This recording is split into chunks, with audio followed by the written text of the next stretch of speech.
Phil convinced me that I needed a title for this thing, so I've decided to call it Very Cherry. Like all kids, my son asks a lot of questions. One day a while back, while he watched me freshening up my lipstick by way of the rearview mirror, he asked me why women wear the stuff anyway. I ran through a few obvious answers: to embellish ourselves, to look and feel more attractive, more feminine, to add a little drama. Whether to his benefit or boredom, my answers often become drawn out, and again my reply took a tangential turn. I began to qualify it with several amendments. I added that, of course, we should all love and appreciate ourselves just the way we are, and that when looking for the beauty in people, the true stuff is found on the inside. I also added that lots of women choose not to wear lipstick or makeup at all. I explained that there are many conventions of fashion which some people feel are rather superficial or even damaging. As I blathered on, I looked over at the car and the woman stopped in the lane next to us. I then added that wearing too much makeup can have the effect of being almost frightening. Much like a clown. As the lecture continued, about the time I was wiping off my own lipstick and began quoting Naomi Wolf, my now confused son tuned me out and went back to imagining he was a baby-tailless lizard. Realizing I'd lost him, I might have stopped speaking out loud, but the lecture continued in my head. Because really, there was a lot to contemplate on the matter of lipstick. Historically, women have been adding embellished color to their lips, amongst other parts, for over 5,000 years. Semi-precious stones were crushed and smeared on the lips of Mesopotamian women. Face chalk in ancient Rome, brown carmine beetles mixed with ants' eggs and fish scales for added shimmer in Cleopatra's time. On rare occasions, makeup has proven beneficial to people's health or spirituality. Egyptian coal was made from antimony and helped to keep the flies away. Its ritualized use to darken the eyes of women and men alike was thought to bring one closer to the gods and ward away demons. Ancient Persians believed that applying henna to their faces and hair called up the earth's majesty. More often, though, the ingredients caused more alarming side effects. Toxic red pigments led to the phrase, the kiss of death.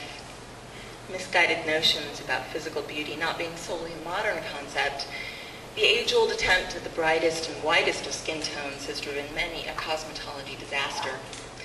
Facial powders made of chalk mixed with white lead or arsenic have caused illness, deformities, death, not only in their wearers, but in husbands and lovers. Today, unless forking over the big bucks for some all-natural, organic, shade-grown, fair-trade, non-animal tested essence of mango butter lipstick, it's made from the base of glycerin, sometimes obtained from the spent waste of fast food French fryers, or worse. I recently read an article about a Peruvian gang that was arrested for the kidnap and murder of dozens of people, part of an international traffic in human fat and tissue for use in European cosmetics. No matter the unsettling ingredients, people will suffer many ills for the sake of fashion and beauty. Even when wearing lipstick was outlawed in 18th century England because it was thought to be the devil's work, it remained acceptable in the theater, and ultimately we gravitated toward it again. Around the time that push-up tubes of lipstick were introduced, the contrast of a woman's painted lips in black and white and then color film boosted lipstick sales and fueled its continued mass appeal, along with that not-so-realistic, star-like ideal.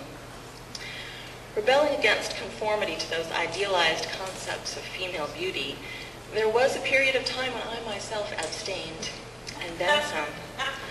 I renounced many of those fashionable conventions like shaving, deodorizing, or doing anything seemingly stylish with my hair. You would have seen me wearing the only flowing, loose-fitting natural fibers that bellowed, Earth Mother. In ongoing acts of self-love, I forswore many customs that have been a part of my upbringing, much to my mother's exasperation.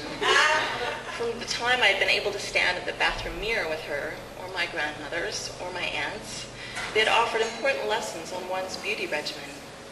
Not too much, just a hint, they would say, while carefully applying their mascara. Just enough to accentuate as they skillfully outline their lips. Don't forget the neck. swabbing the night cream only in an upward motion. But what did I need of such affectations, given that I loved and accepted the natural me? And so I embraced my own power and my female power, my beautiful body, my many talents, my full life. I got married, I had a kid, and then I stood before the bathroom mirror one day, suddenly 10 years older, pale-faced and frumpy, wearing sweatpants over raggedy undergarments, crow's feet growing, tits sagging. In my mother's words, I had let myself go.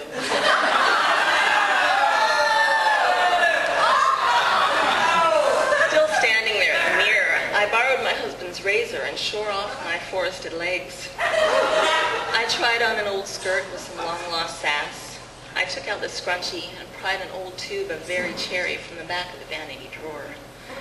It was pretty instantaneous, the gratification. I felt lovely and sensual. I was going nowhere that day. No one else was around, and it was just for me. More recently, I feel good when I see myself first thing in the morning without adornment. A month from now, I'll be 40. I'm looking forward to that and enjoying growing older. I like my gray hair and my crow's feet, and I don't feel the need to cover them up. I also like the pizzazz that a little lip color seems to elicit. I appreciate the way it enhances my sex appeal, and on occasion my husband expressly requests that I don some, namely a particular shade of red with proven seductive qualities. If when I choose to wear it I'm succumbing to a few idealized notions, and I'm sure I am, at this point I can live with that. There are many embellishments that people choose and many reasons for them. The impetus and the mechanics change, but at different times I've used one contrivance or another to stave off plainness or age, to boost my confidence or garner some attention when I've been feeling a little too monotone. There have been times when I used some artifice or another to play down my poverty or mask my depression, and of course I use it to enhance my sensuality and my glamorous self. Speaking solely of physical apparatus, there are hordes of them, employed for as many reasons. Mascara, rouge, henna, highlights, manis, patties, collagen injections, boob jobs, piercings, tattoos, ties, jewelry, fancy lingerie, goatees, mutton chops, mustaches, shoes, boots, knee-highs, hats, and a particular favorite of mine, a thing that accentuates a part of me that I like just so, the lipstick.